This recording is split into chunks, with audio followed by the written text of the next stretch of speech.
My message to those watching, the business leaders, the entrepreneurs, the event planners and marketers is to realize that you need to sit in that discomfort and embrace the change and ask yourself, what is it that I need to do with my life? And I really believe that in a year, 2024, when we are going through so much change, it's a presidential year, there's layoffs, there's AI, there's tech, there's streamlining of so many processes.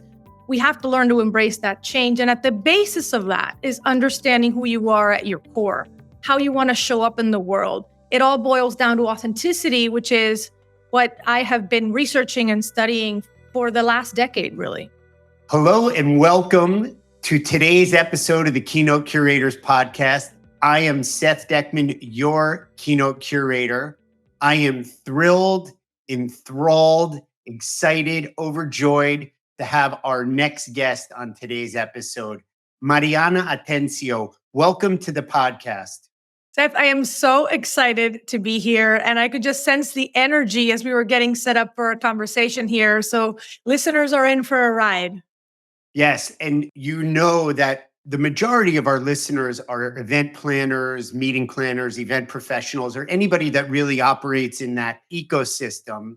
But I want to give a special welcome to you because you and I have a lot of shared experiences, although we come from two different worlds, you from Caracas, Venezuela, and me from the New York metro area, specifically northern New Jersey. Pero quiero desearte or ofrecerte un buen bienvenida a nuestro podcast. Es un honor, es un privilegio, es un gustazo total para tenerte acá. Muchísimas gracias por hacerte lugar en tu agenda para compartir ese momento con nosotros. Fenomenal, Seth. Gracias por la invitación. For all of the event planners and marketers listening, that was outstanding Spanish. And you're rolling your R's and you're doing it naturally. And I love what you said about shared experiences, because ultimately also my work as a storyteller and talking about authenticity, which we will get into, proves that everybody wants the same thing, no matter where you come from in the world. And we're so much more alike than different. And that's what I've made my mission to talk about and to do as a journalist on television and now on stage as a keynote speaker.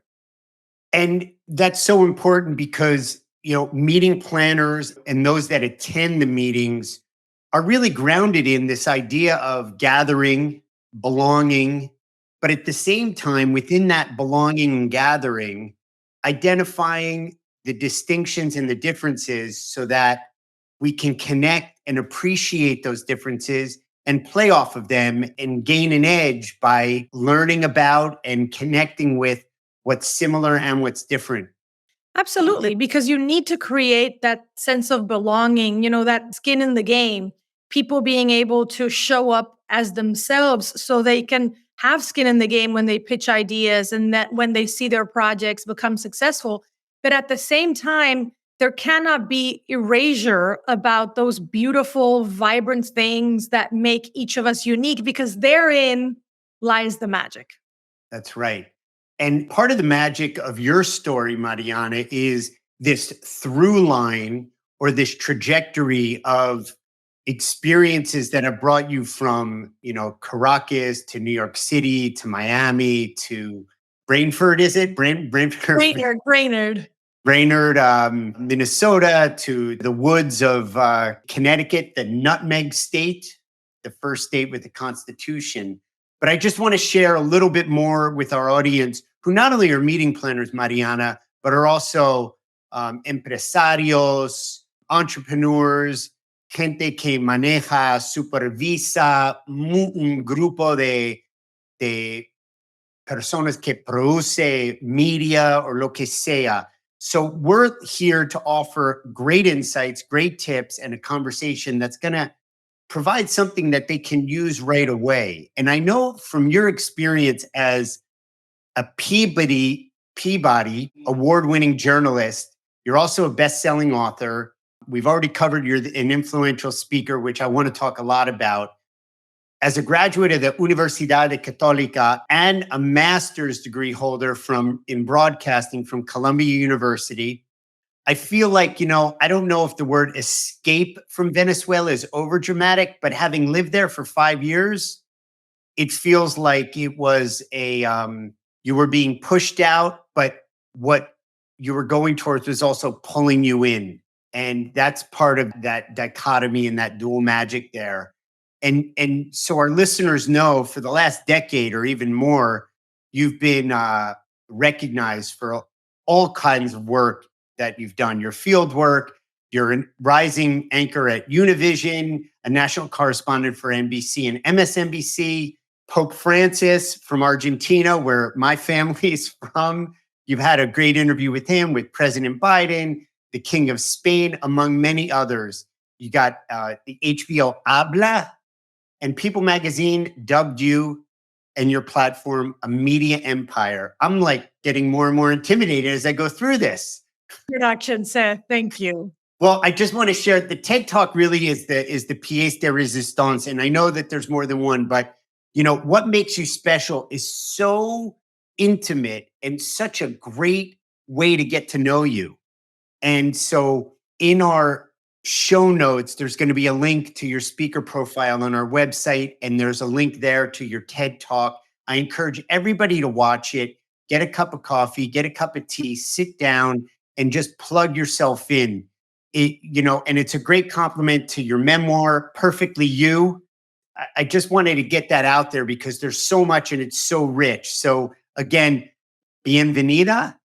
Y vamos a comenzar we're going to get right to the grano, right to the heart of the matter. What do you say? Let's do it. Vamos. All right, dale, pa'lante, nunca para atrás. Here we go. On LinkedIn, Mariana, you recently posted a video where you delivered a keynote and you said, greatness, this is a quote, greatness lies in enduring discomfort, staying committed, and rising above the setbacks, end quote. Share for us an experience or a challenge that was most influential to your personal growth. Well, inevitably the most dramatic, and you hinted at it in the beginning, was when I had to leave my home country of Venezuela. We've all seen the headlines in the past couple of years about, what people are enduring there. And, I lived in Venezuela for 24 years of my life, having a very strong sense of identity, wanting to stay there, to be a journalist. I was a college student at the time. And I went up a hike, the Avila Mountain, which you may remember. Caracas, the capital, is a valley. Yeah. It was very close to my home. I'm going up this climb to La Cota Mil. La Cota Mil is the highway sort of that is parallel to this mountain. And it was a Saturday. I wanted to clear my head. I leave my keys sort of at the flower pot by the door. That's how close the Avila was to my home. And I start climbing, and I see this man, Seth, that looks at me with sort of this darkness. And, this instinct where this shiver went down my spine. And I even stopped and pretended to tie my shoelaces in the midst of families and people that were going up this hill. And he attacked me later on that mountain as I was coming down. So my instincts weren't wrong. He made me kneel down, pointed a gun at my head, and said, "Count to 100." It's an extremely traumatic experience for me to talk about. So I'm not going to go further into the details. It is the first chapter of my book because it was really a moment in which, when you have a gun pointed at you, you say to yourself, what am I going to do with my life if I survive this? Yeah. If I get to count to 100 and I live, what's my purpose? What's my calling? What did I survive for? And undoubtedly, when I scraped the dirt off my knees and I ran home, it became very clear to me that I had to not only leave Venezuela, but really use this platform that I've now built to shine a light on all of these things that were happening all over the world and to help people really live their best lives. So everything that I've done after that has been toward that goal and that purpose and the sharing of this message, which I started doing on television as a journalist and that I am now doing as a speaker. The word discomfort that I was pointing to in your quote, you know, the aftermath, there's the sense of being violated and intruded on, and then the unsettling nature. You were able to use that as fuel to as a point of departure Mhm. for, let's just say, what's brought you from then to today. And And my message to those watching, the business leaders, the entrepreneurs, the event planners, and marketers is you don't need to have a gun to your head to realize that you need to sit in that discomfort and embrace the change and ask yourself, what is it that I need to do with my life? And I really believe that in a year, 2024, when we are going through so much change, it's a presidential year, there's layoffs, there's AI, there's tech, there's streamlining of so many processes. We have to learn to embrace that change. And at the basis of that is understanding who you are at your core, how you want to show up in the world. It all boils down to authenticity, which is what I have been researching and studying for the last decade, really. it is true. You kind of read my mind a little bit, took the words out of my mouth.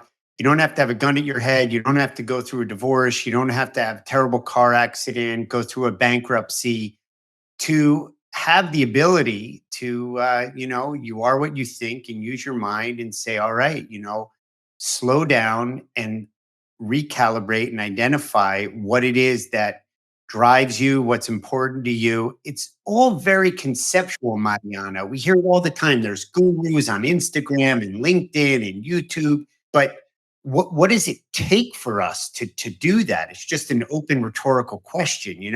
Unfortunately, sometimes it takes a gun to our head.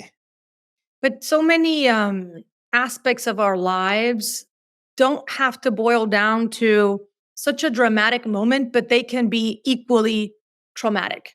Beautiful. Everybody's going through something which Yeah. is equally as important and pivotal for them. So, how can we take that discomfort and use it as fuel for resilience? It's funny. I don't know if you're into astrology, but I'm not into astrology too much. But I'm an Aries and Leo rising, so I'm a double fire sign, and I associate myself with the fire element a lot because for me, it's always, when I get an idea into my head or when I say I'm going to do something, it's like lighting a fire, right? And sometimes I think it's a Garth Brooks song. It's not about acting like fire. Sometimes it's sitting in the fire, sitting in the discomfort and Bruce. asking yourself, why is this so uncomfortable? What is it that I need to work through in order to get through this? And that is something you're always going to be able to pull from whenever you find yourself in a challenging situation. Yeah. That's brilliant. There's a lot to unpack there because to be able to get to that place, there requires a certain level of self-awareness.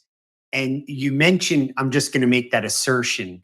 And you mentioned two words that we hear a lot about: authenticity and resilience. And I want to touch on both of those. So correct me if I'm wrong here, because I'm no expert on authenticity. In fact, I feel like I more live in the unauthentic world where we as humans, just naturally as a defense mechanism, or as human as we are, we often pretend something to hide something else. That's absolutely right. And I've been talking about authenticity since I tackled it on my viral TEDx talk in 2017. Now it seems like it's become an overused term. It was the word of the year last year because the rise of AI and technology and social media has made the other side of the coin, which is fakeness, being inauthentic, and presenting an enhanced version of ourselves so much easier and prevalent. So, what is authenticity? Authenticity is simply being honest about who you are, getting to know what are your gifts and your values, and developing your own voice around it. But it's not like you wake up one day and you're authentic and you're going to be authentic for the rest of your life. I compare authenticity to going to the gym. Authenticity is like flexing a muscle. You need to work at it every day. And when I talk to event planners and marketers and, these big audiences for which I keynote, I always tell them authenticity seems like an abstract concept. Yet what you don't realize is that when you bring it down, it is present in almost every decision that you make from the moment you wake up to the moment you go to bed. So when you get up in the morning and you decide what is it that you're going to wear for work that day, That is a moment where you're deciding whether to be authentic or whether to present another version of yourself when you go into work. When you pitch an idea, are you pitching an idea that is what you think other people want to hear, or an idea that you truly believe is unique and will add value to the organization? And from there, the way you pronounce your name, the way you embrace or decide to hide where it is you truly come from, what you believe in. So it ends up being the foundation not only about how you show up in the world, but also of your integrity. And that, as you know, defines your character and so many of the things that you will contribute to the groups and to the organizations that you're a part of. Yeah, and there's another one. So you got resilience, you got integrity, you got authenticity. They do live as conceptual. I love the metaphor or that way of framing or contextualizing it. Every moment you have a choice, whether it's what you're wearing, whether it's what you're eating. And I'm going to put this in the show notes. I don't have it off the top of my head, but another colleague of yours, Nicole Malachowski, who I work with great frequency, quoted a Stoic philosopher. And it had the essence of the quote was, if you're only worried about what other people think, then you'll never know who you are. And in the realm of authenticity and in the realm of social media, I want to get your thoughts. And you can go under the hood, you can unpack as deep as you want the relationship between social media, well-being, and what we're doing, whether it's as a society, family members, companies, in creating an online space for people to be more authentic and find resources for growth and transformation. Or do you think social media encourages a sense of inauthenticity, self-idealization that does more daño más dañoso to the individual well-being? There's two ends of the spectrum, right? But as a millennial, I am not going to say all of social media is bad, of course. I think it is an incredible tool to create space for who we really are, to connect with people and to create community. The trick is that will only happen if you show up authentically, because that way you will, and your message will resonate with a community, with a group of people that will feel seen by what you are telling them. So that's when the meaningful connections happen. That's when the sense of belonging happens. And ultimately, you can extrapolate that from social media to your companies and to your events. The other end of the spectrum is that social media, and even something that we use every day for business, something like LinkedIn, allows, because of the tools, because of the filters and the constant comparisons and the posting and the algorithms, allows that enhanced, that fake version of yourself to be put out easier. So it's all about, how we want to use this tool that, for better or worse, will define the next decades of our existence as human beings. I will add one more thing, which is critical, and that is that in this age of AI, we're seeing it now with the plagiarism conversation that is happening in the news. People's litmus test for fakeness is incredibly sharp.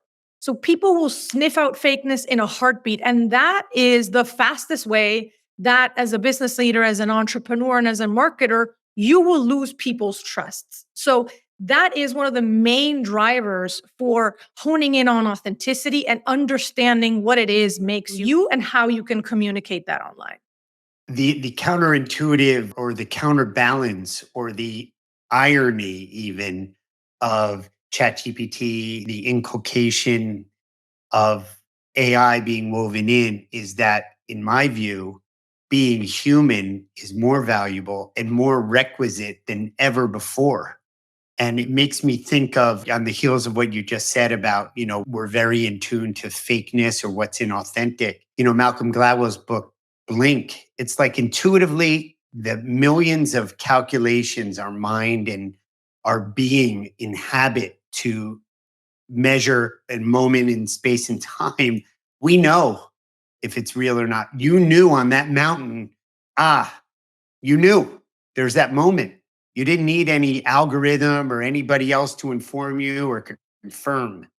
It takes And I people an think average of 7 seconds to make up their mind about you. If they see you online or if they see you in person. So if you in your business, in your industry, don't see yourself as a brand and as someone who is putting forth these signals of either humanity or fakeness, then you need to learn about authenticity ASAP and understand that every single thing that we do, again, from the moment that we wake up to the moment that we go to bed, has to do about the way that people are perceiving us and making decisions around what we stand for, what we're selling them, and the industry that we're in.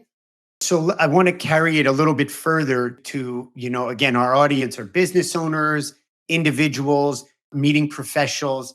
Let's take that idea, having that from your book where, your call basically is to unlock the magic of our personal and professional authenticity, for our listeners, taking into consideration the growth mindset that's really essential for success and fulfillment. What are a few takeaways from the book, the authenticity, and weaving in kind of the use of social media as a tool? I'm a little bit all over the place there, but I yield to you, the expert, to clean up my mess. Nothing to clean up. So, in terms of authenticity, the first thing that I tell even top level executives is think about what it is you bring to the table that is uniquely you. Most executives, Seth, and at whatever level you are, people have not even taken 2 minutes of their time to think about what I call the ingredients of their secret sauce. So, it's an exercise that I do and I tee up during the keynote. It's incredibly effective, and then how do you share that with other people? Because the things that you may find out and discover about yourself may be things that you are ashamed of, maybe things that you've been hiding your entire lives. Is it, an addiction that you've overcome, but that has now, really formed and shaped who you are? Is it your family background and something that you've kind of hidden from the world because it's not aligned with this idea of a successful executive, for example? So, getting people to discover first the ingredients of their secret sauce. So, having that strong sense of self. Secondly, it's understanding your blind spots, right? You're not going to be liked by everyone. You are not going to be easily understood by everyone. So, what are those areas in which you need that strong support system? And I can go deeper into that because that was fundamental to my work as a journalist and being able to communicate a story that the whole of the country was going to be able to understand. And what was the support system and the team that I needed in terms of my own blind spots? And then thirdly, it goes back to this question of integrity. Integrity, if you want to stay in control in 2024, integrity, if you want to be resilient in terms of any shakeups or changes that come up in your life, because those are going to happen. There are going to be days where you're not going to want to wake up in the morning because of what you're dealing with. And when you have that sense of integrity and character and show up honestly in the world, it really begins with showing honestly about who you are. And then all the other things that you do throughout your day are going to be aligned with that. Yeah. Integrity can be the source of power and peace and creativity and love and affinity. And it's a very loaded word. And I find myself, I'm an Xer at 56, still uncovering, undoing the onion, the layers of what integrity really is. Because at the most simple, I think most limited level, it's fulfilling on what you say, keeping your word. But Mariana, I went to the airport yesterday and we said that we would get there 45 minutes before the flight landed. There was an accident on the bridge, literally on the bridge. We were there 5 minutes before the flight landed. It was a little bit hurried. Did I not keep my word? Technically, no.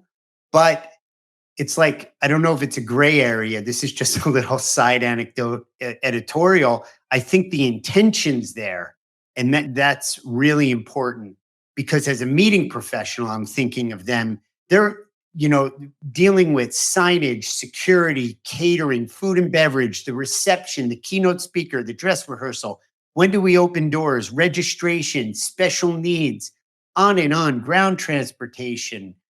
And they have so many opportunities where their word is not, it's going to be aguada. It's kind of watery. It's impossible. There's so many factors for it to be filled rajatabla, like right down the line. How can we provide something from your point of view and how you relate to integrity for our audience and meeting professionals to understand it in a more powerful way? And I love Does your that example. communicate? Yes, and I think that, there are two different things in terms of what you set out to do and what you need to deliver, you with getting to the airport or folks who are planning these big events, and then the spontaneity of life and the unforeseen things that may come up that will impede you from delivering on that to the T. You mentioned a word that is critical, which is the intent. What was the original intention? And, where integrity and authenticity come to play. And I'm not saying that I'm completely innocent of having done this. In fact, in my keynotes, I'm very candid about moments in which I have been inauthentic. The thing there is when you are not entirely truthful, not necessarily with ill intent, but because you believe people are expecting something else from you, and you go down this rabbit hole of lies. And then you ask yourself, and you're like, how did I get here? Right? Is because I wanted to meet these expectations instead of saying, listen, I don't know if the food is going to be delivered exactly at 1 p.m. for the keynote breakout. I may need support in this area. We go back to blind spots and we go back to, just this understanding of, okay, this is where I may falter. This is where I may need support. That also boils down to authenticity because it requires a vulnerability to say, I need help and support in this respect. And most of the professionals that I speak to, they're at a certain level, they're getting promoted, and they're not going to be able to do everything and to keep Right. everything in check. So that also requires the vulnerability to say, I'm going to need support. I think the tricky part is when you lie about who you are, what you've done. I mean, again, we go back to the headlines we saw, you know, headlines like the George Santos scandal, for example, last year. I mean, we live in a culture in which, the boasting about what we've done, the constant comparisons is so demanding that it is in those moments where we really have to stay in check about who am I? I need to be honest about what I've done and not done. And all of that will actually not detract from the value that I bring to the table and the value that I bring to the event. If anything, you're going to be able to show up with more gravitas and self respect and be able to conduct your work more professionally and successfully ultimately. It's Yet it's so true that George Santos is one example. I to bring it very close to home, I tell my kids, I say, look, if you're not going to be able to do it or do what you said, in the moment that you know you can't, that's when you need to communicate. And whether it's vulnerability or being self-aware, and that's the muscle, being aware. And for me, it's not like, okay, you gave your word, you know you're not going to be able to keep it, and you communicate. For me, your integrity expands in that moment, as opposed to if you conceal it by omission, it contracts, you know? And almost if you lie to yourself about the fact that you are that other enhanced version or that you will be able to do it, there's a sense of self-love and self-respect that is shattered by. Yes. Yeah. It's funny. It makes me think of, this might be completely out in left field, but the show Portlandia. Have you ever seen an episode or two I've of heard that? of it. I honestly have Okay. not seen it. Okay. It's a very hard satire on life in Portland and all the characters and the world of the Northwest. So it's this couple, and they take a trip to Paris, and they're Facebooking everything. This has to do with our social media conversation. So they fly from Portland to New York. Their flight leaving is late. They miss their connection. They get to Paris, it's raining. Because they missed their connection, the hotel reservation wasn't held. They get there and it's pouring rain. They have nowhere to go. They don't have another hotel reservation.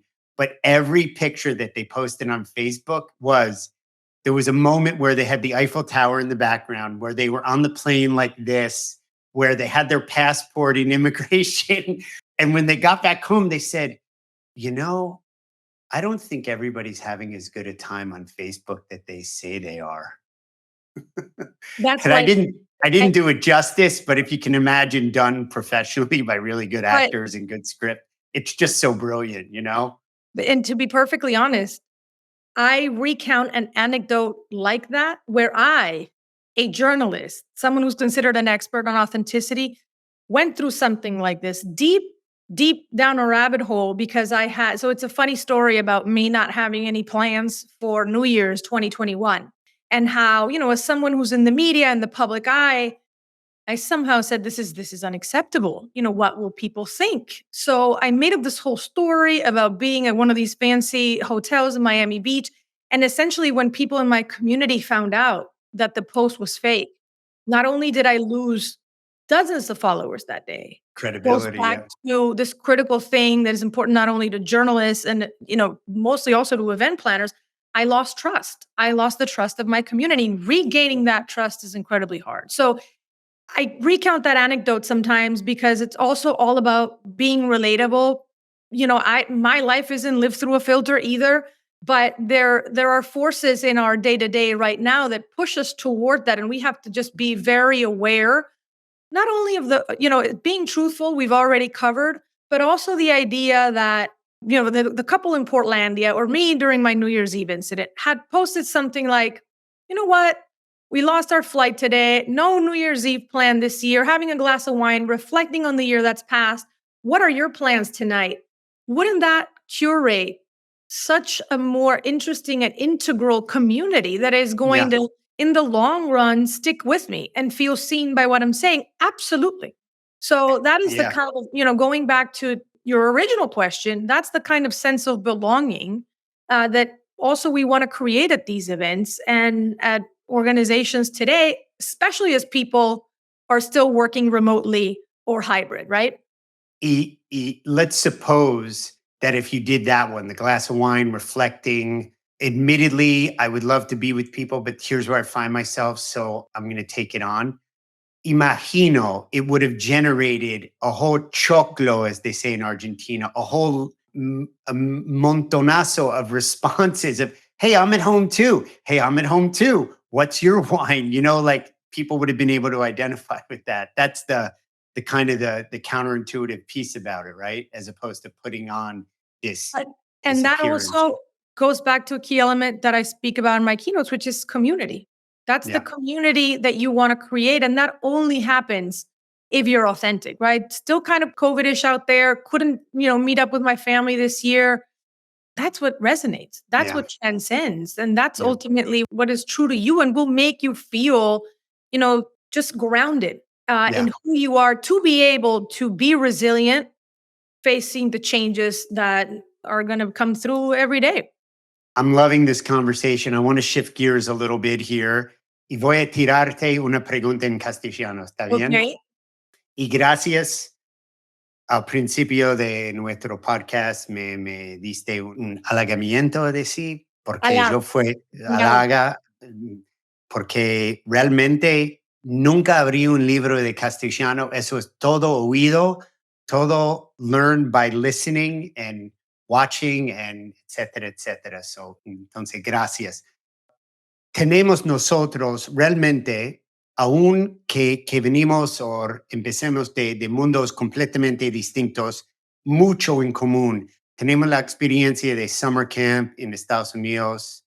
Los dos hemos vivido en Caracas, es tus pagos, como dicen en Argentina, es tu tierra natal. Yo viví ahí 5 años que me marcó y me inculcó en el mundo latino fuertemente. Yo tengo 26 años viviendo en Latinoamérica y me interesa mucho tu historia por una interés muy personal. ¿Cuál es como el hilo común? Porque fuiste a hacer un master's, fuiste a summer camp, fuiste a boarding school, trabajaste en ambos idiomas por Univision, MSNBC, NBC, HBO, hace keynote speaking, pero hay algo que hay un hilo que está como corriendo, enredado en tu experiencia, aún hay pautas marcadas de geografías distintas, edades distintas, más madura, más auténtico, menos auténtico, etcétera. ¿Podés hablar y compartir un poquito de eso? Primero, gracias por la pregunta en español. Para aquellos que están escuchando, Seth has an incredible ear. I cannot believe for the life of me that you didn't formally study Spanish. Well, Así, I will tell you, my 3 daughters and my wife are very good maestras. holy wow. And they're doing a Sí, great and my job. youngest are getting to the point where it's like, papi, por favor, para. No más. Bueno, felicito a las maestras, a las tres Gracias. maestras de tu casa. Me encanta que vivas además en una casa de puras mujeres. Sí, Así sí, que uno recibe imagínate. Eso es otro podcast. otra conversación, sí. Sí. Mira, cuando hablas de todos estos lugares en donde me ha llevado la vida, y también hoy en día lo veo no nada más dirigiéndome a distintas generaciones, ¿no? La generación que ve un programa como Nightly News en NBC, que probablemente son mayores de 60 años, la generación que me puede ver en Instagram o en TikTok. Hay otro grupo diferente a los cuales me dirijo, que es también este tema tecnológico, ¿no? Hay obviamente el grupo que es Digital Native y luego el grupo que literal con la enciclopedia escribíamos a mano los exámenes y los papers del colegio. Claro. Entonces, no nada más geográficamente, tecnológicamente, generacionalmente, en términos de lenguaje y de medios, la palabra clave en todo eso y el through line, la columna vertebral de mi vida es puente. Yo soy un Mm. puente entre todas estas personas y Me últimamente dio, perdón, me dio escalofríos porque me resonó. it just a bridge. Sí, sí, sí. That is my purpose in this life. Al principio me costó mucho. Hay una frase en español que se llama ni de aquí ni de allá, Sí. porque cuando eres puente, cuando te ves obligada a irte de tu tierra natal por circunstancias como Mm, el incidente en la montaña fuera de tu control y luego cambias de idioma en tu trabajo. Hay un tema de sentirte inadecuado, inadequate, hay un tema de sentir que no perteneces. Pero luego, volviendo al tema de autenticidad, yo me dije a mí misma, en vez de minimizar esto, ¿cómo puedo utilizar esto como una ventaja competitiva? Como una, I'm going to throw in another language here, mi raison d'être, my purpose, my reason for existing is flipping the script on this life experience that I saw as making me feel inadequate and not feeling like I truly belonged anywhere to I can be a generational bridge. I can be a bridge between languages and cultures and people that have grown up with different technologies and ultimately through the power of their authenticity allow them to see what makes them alike and sí, also what makes them beautifully unique and different. totalmente. Me encanta porque captaste un virtud, aún técnicamente quizás no es un virtud, pero vos estás como inhabiting el concepto de ser un puente. Y me encantó en una de tus charlas hablas de cuando el momento que fuiste a boarding school y entraste al dorm room y allí estaba otra estudiante, otra nena, otra mujer que era un árabe con su estrictitud de vestimiento y otros valores y otra forma de ser. Un poco me rió o me llamó la atención porque, ay, coño, el Dean of Students decidió, ok, bueno, dos extranjeras, allí lo ponemos, No, pero literal. Ella sí, era mi roommate era de Bahrein. Entonces sí, yo decía, dos extranjeras de sí, países petroleros que sí, no. no le ocurrieron, ay, bueno, vamos a poner esa chica con un chica de Boston y la otra de una de New Jersey o lo que, pero no, vamos a unir, quizás era con buena intención para identificar, son extranjeros, pero no había mucho compartido entre ustedes, pero en el anécdota o ese cuentito que compartiste de cuando hiciste un sorteo o un abasto, no sé, como un drawing for un dance lesson, y allí después pensaste en el belly dancing, que podría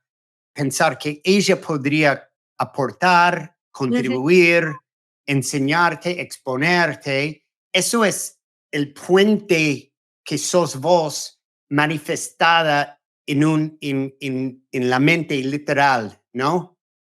Y hoy en día los conference planners y los meeting planners son puentes de contenido, porque la gente que asiste, los attendees que están allí, si es miles o cientos de personas o más chico, vienen para conectar y para atravesar el puente, no solo con el keynote speaker, el magistral, pero con todos. Y vos lo relacionás a lo que haces con tus charlas así. I love that you made that connection. Brillante, brillante. Porque al Gracias. final del día, los event planners se tienen que ver como puentes. Ellos están generando allí lo que yo llamo meaningful connections, una comunidad que hoy en día, pensemos, la mayoría de los eventos donde yo hablo, la gente está trabajando hybrid, la gente está trabajando remotely, lidiando con clientes remotely, y este es un momento, quizás el único en el año o 2 veces al año, donde se ven las caras y dicen, por eso somos parte de la misma compañía, estos son los valores que yo comparto contigo o en los que difiero contigo. Se vuelve a generar ese trust y los event planners tienen que verse como puentes. Y en ese sentido, crear una experiencia, no es un evento, es una experiencia donde todo se conlleve hacia allá, en términos del keynote speaker que escojan, del objetivo, del mensaje. Así que me fascina que saques eso a colación, porque además la gente en la audiencia inevitablemente va a ser distinta en términos de tenure, en términos de edad, en términos de sexo, de orientación sexual, del lugar de donde vienes. Entonces, ¿cómo puedes generar ese puente to create meaningful connections, to create community, and to ultimately create an experience that will leave people not only energized when they leave, but truly connected and with Sí. the tools and frameworks that are going to be applicable to their everyday lives when they Sí, leave. no, me enamoré, me ocurrió ahora, y si me permitís, no sé si la palabra es hondo, pero quiero llevar más adelante en esa rama. Si vos visualizás un puente, estás visualizando, me cuesta decir eso, visualizás un puente. Yo me encuentro con clientes, con colegas, con lo que sea, otro attendees, cuando yo estoy en muchos eventos, que hay un puente, pero tal puente requiere que yo me atravese, yo, me, yo tengo que atravesar el puente más cerca a ellos. No solo es el hecho que la intencionalidad es soy un puente y voy naturalmente, orgánicamente, voy conectando y haciendo un meaningful connection, como decís vos, pero muchas veces requiere para vincular en una forma auténtica, you have to go to their side of the bridge.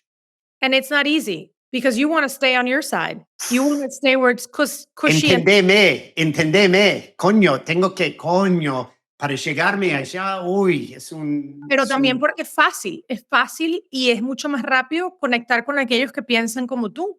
sí. Y hay puentes que los tenemos que ver como un monkey bridge. Hay puentes que van a ser wobbly y hay puentes que van a ser difíciles de cruzar y puede haber piedras y puede haber agua abajo. Muy angostas, sí, Absolutamente. sí. Yo me di cuenta de eso cuando empecé a trabajar en mainstream television on the network level because I came from a network Univision that is 100% in Spanish, where we service the Latino community all of the time. So that was my bread and butter. I didn't need to justify why our stories were important. But then when I went on to this mainstream network, it was like, oh, I need to cross that bridge and I need to win that person's approval or interest in what it is I'm trying to communicate here, because if I don't convince that person to be an ambassador for my idea, then my idea is not going to get on the air. So Yeah. it was not automatic in that, we love what you're preaching here. And sometimes when you preach to the choir, you stay in that comfort zone. But when you realize that you need to find ambassadors in other communities, in other industries, in other teams within your same company or your event, that's when your message really becomes stronger and widespread. And it's about crossing those bridges. Sometimes, you meet people in the middle, which is also nice, and trying to understand, listen, this is where they're coming from. This is how I can communicate in a way that is not combative, but constructive. Acércate un poquito, Yeah. meet me in the middle. There's an anecdote that I'm, also very candid about in some of my keynotes about when I started at NBC and the advice that a manager gave me in terms of my appearance and how I dressed. That became a viral moment in the headlines when the story came out, and I had to understand, okay, this person didn't mean any harm. I have to meet her where she is in the middle of that bridge, and also learn how to bring her over to my side, which requires authenticity, which requires furthering understanding, and which requires understanding, going back to the formula, understanding and knowing what your blind spots are. And in all of that, it brings us kind of full circle to discomfort. Crossing even halfway or to the other side, we're a little off balance. There's a little rollo. There's a little bit of discomfort, but you got to go through it, not around it, you know? And if you think about, so many films, right, throughout history, this idea of stranger in a strange land. You will be a stranger in a strange land many a times, especially now when it comes to technology, for example, or many of the event planners who are listening, how these processes are being streamlined. So, that takes courage. That takes dealing with uncertainty. But fundamentally, it also takes a keen understanding of who you are and a strong sense of self. And my story is a perfect example of being a stranger in a strange land, coming to this country, 14 years ago, English not being my first language, and finally, becoming an American during 2020, during the pandemic, and, being that embodiment of the American dream. And is also that energy and that air of possibility and opportunity that I bring to a lot of my keynotes as well, in a time in our country where it is a message that is very much needed. I couldn't agree more. And Mariana, we could talk forever. We're almost at the end here. But before we dive into that, share with our audience what on the horizon is most exciting you in what you do. Spreading my message, Seth. I am seeing people, clients, attendees of all ages respond to it. And I feel, going back to that fire that's inside of me, this urge to polish it, deliver it in the way that resonates the most with people, and just take it as far and as wide as possible. Awesome. And I am thrilled. We're at the beginning of 2024. I know we're going to be working together and bringing that message, that important message of authenticity, resilience, integrity, and possibility, and providing tools and ideas where when people get inspired by a possibility and then they see the work that it takes to do that, that they don't run, but they have the integrity, the resilience, and the ability to be with that discomfort to move towards that possibility. And I know the audiences you speak to get that rich, magical lesson that from that point on is lasting impact forever. And And it's, and and what I call, the embracing transformation.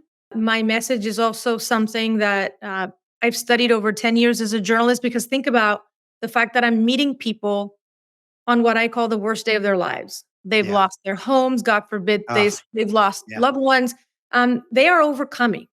And it is the lessons that I've taken from them, over 5,000 interviews in over a decade, that I've taken from the interviewees you mentioned, but also from everyday people from all walks of life, that I've now poured into these formulas that are applicable to people wherever they are, and that will lead to lasting transformation. Yeah. That's what I'm interested in. Yeah. And I think the universality of that is what is so innately people just are drawn to it. It's kind of like it's agnostic. It's not generation, it's not sexual orientation, it's just all applicable. So it's just so beautiful. Let's jump into our last little piece here. It's kind of like a lightning round. The answers, are rapid fire. So bring me what you Ready. got. Are you Let's go. ready? Listo. Let's do it. Listo, Calisto. What is the most exciting or interesting thing that we wouldn't know about you from reading your resume? I'm a goofball. A clown. Payasa hasta la muerte. Ajá. Un payaso. Muy bien, muy bien. What's the last book you read? I am finishing A Room with a View by E.M. Forster Oh, because yeah? I went to Italy for New Year's, and I'm also a hopeless romantic, so I felt that I needed to be walking around with a novel about falling in love in Italy. All righty. Ice cream, chocolate, vanilla. I'm a vanilla girl. Okay. All right. I hear you. All right. Comida venezolano. Arepa, cachapa. Honestly, I like to order both. It requires a big appetite, but if I can have my pick, I will have both. If ever or when we go out for Venezuelan food, if We you will. care to share with me, then I think we can order both. And then a third app, which will be tequeños. Pequeños or ayacas? Tequeños, 100%. Pequeños. All right. Gaitas or salsa? You're killing me here. Gaitas. Gaitas is our traditional Christmas music in Venezuela, and we just went through the holidays, so I have to say gaita. I was in this high school gaitas, by the way. I was Oh my God. dancers. And Gaitas. that's like being in the cheerleading squad. It's a big deal. What did you wish for when you tossed that coin into the Trevi fountain? Honestly, walking my purpose. I wish that for you too. Thank If you you. could go back and interview a prominent leader from history, who would it be? Mark Twain. I think he's fascinating and sharp-witted. Yeah. What location is tops on your travel bucket list? I'm thinking of Japan right now. I also want to go back. I haven't been back to Venezuela in about 3 years. So there's a group of kids that I help out there in terms of providing them with meals. So and I met them face to face 3 years ago, gave them Oh. that big hug. So I definitely want to go do that again, going to the barrios and meet with these communities and understand what they're going through so that I can help them in a more effective way with the platform that I have here. I want to hear about that. You do. What's something you suck at but wish you could do? I suck at cooking. I read something recently, there are people that are meant to cook, and then there are people that are meant to talk with the cook. So I'm in the latter group.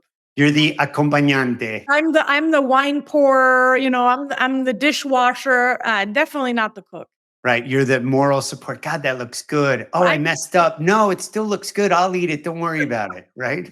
And what was the other one? What you suck at and what you... Yeah. You said it, but wish you could do. Oh, absolutely. Cooking. Yeah. I mean, I wish I could have you over and be like, Seth, te voy a hacer una comida venezolana espectacular. No, that's what I'm probably going to order in and hope that you don't notice. But then again, that would be inauthentic. So I'm just going to embrace the fact that I don't. Hey, with me, there's room for all the food. I don't filter out anything. I read that you were a pizzatarian. So. I am a pizzatarian. I am. In fact, we're probably going to do pizza tonight. So what is so special about Valentine's Day? It was the day that I became an official part of the fabric of this nation. I became a citizen during Valentine's Day 2020. So I like to say, as corny as it sounds, that I swore my undying love to America that day. Mazel tov, welcome, bienvenue. Je voudrais parler le français. Vous avez une raison d'être, but that's for another podcast. You're incredible. You have an incredible year. Well, it takes one to know one. Let me tell you this, Mariana. This is one of my favorite episodes, and I'm not just saying that. We've done a lot. I know you're busy. I know you're preparing for speeches. You're preparing for broadcasts, and you made time and carved out space for us to be with us, to share your story, to share your insights. And what I want to thank you for is what you yet haven't done. The lives that you're going to touch this year and beyond, the lives that you're going to make an impact on, that are then going to go out and impact their families, their neighbors, their communities, their children, their coworkers.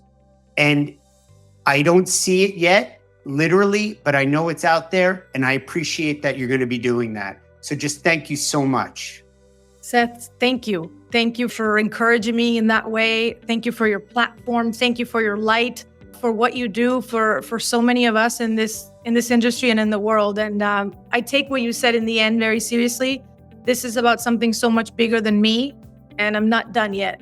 You're welcome. And, we will have you back and we will find out what's going on in Venezuela with that group of children and what you've revealed or uncovered for you as you continue to deliver more speeches and you're a lifelong learner. For our listeners out there, thank you for coming back. Thank you for returning and listening. For the new listeners, welcome for the first time.